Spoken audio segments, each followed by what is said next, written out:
Okay, let's talk about the single most powerful, most valuable asset that every single one of us possesses. It's something you carry around with you, every moment of every day, but most of us, we barely even scratch the surface of what it can do.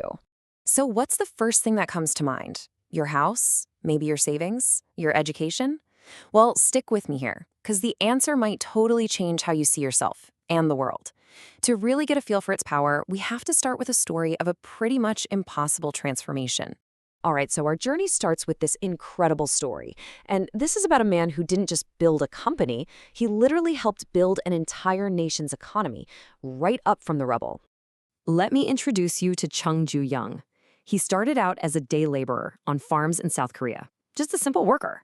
But through just unbelievable perseverance and a different way of thinking, he founded the Hyundai Corporation. Yeah, that Hyundai. It went on to become one of the biggest conglomerates in the entire country. I mean, going from working on someone else's land to being the richest person in your nation, it's just a staggering leap. And if you want to understand his real impact, get this. In 1995, he was actually sentenced to prison for a campaign finance violation. But the judge waived the sentence, saying his contribution to the country's economy was just too big. Think about that for a second. His work was so vital that it basically put him above the law. That is the power of what one person can build. But this power, it isn't just about building businesses. It can topple empires. Let's look at one of the most amazing examples in all of history. A story about how pure, unshakable belief can become a truly unstoppable force. This, of course, is Joan of Arc, the daughter of a poor shepherd. For most of her childhood, nothing suggested she'd change history. But then, at 12 years old, this profound belief just took hold of her, that she was chosen, by a higher power to lead France to victory. And this wasn't just some passing phase.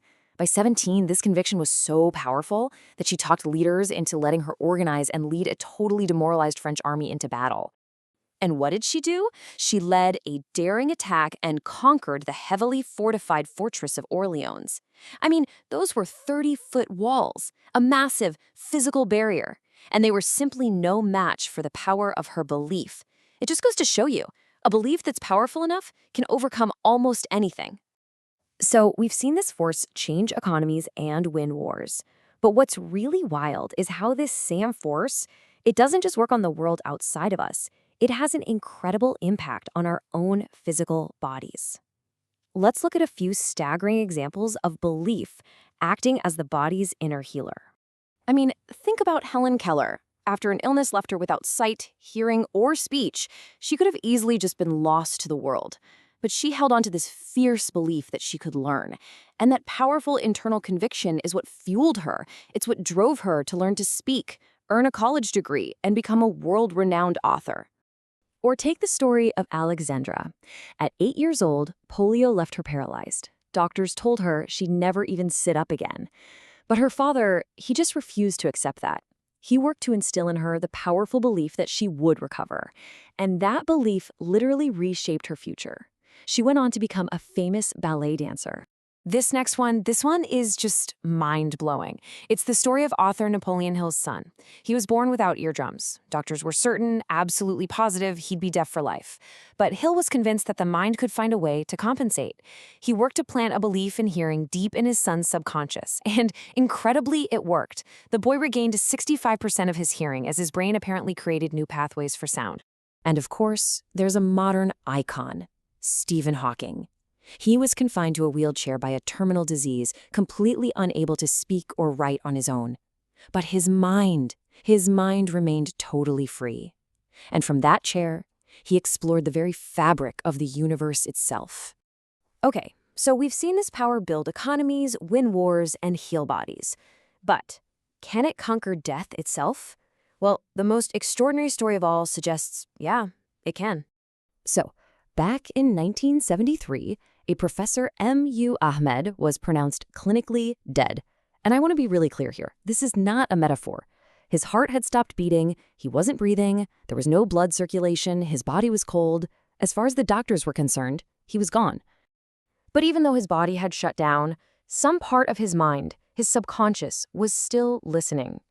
And he heard his daughter Mary's solemn, pleading command. Just a simple, powerful phrase that cut right through the silence. Her words sparked a question in his mind. Why? Why should I live? And then, from somewhere deep inside him, an answer came back. He found a new, powerful purpose: to help mental patients, to build a psychology clinic. This became his anchor back to life.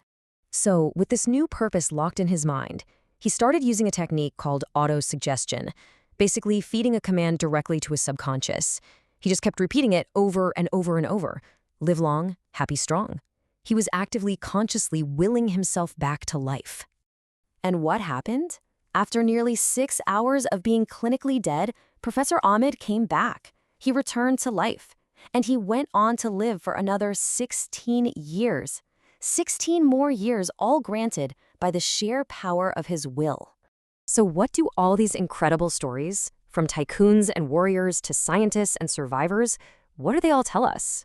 Well, they all point back to that one invaluable asset we asked about right at the beginning: your mind, your brain.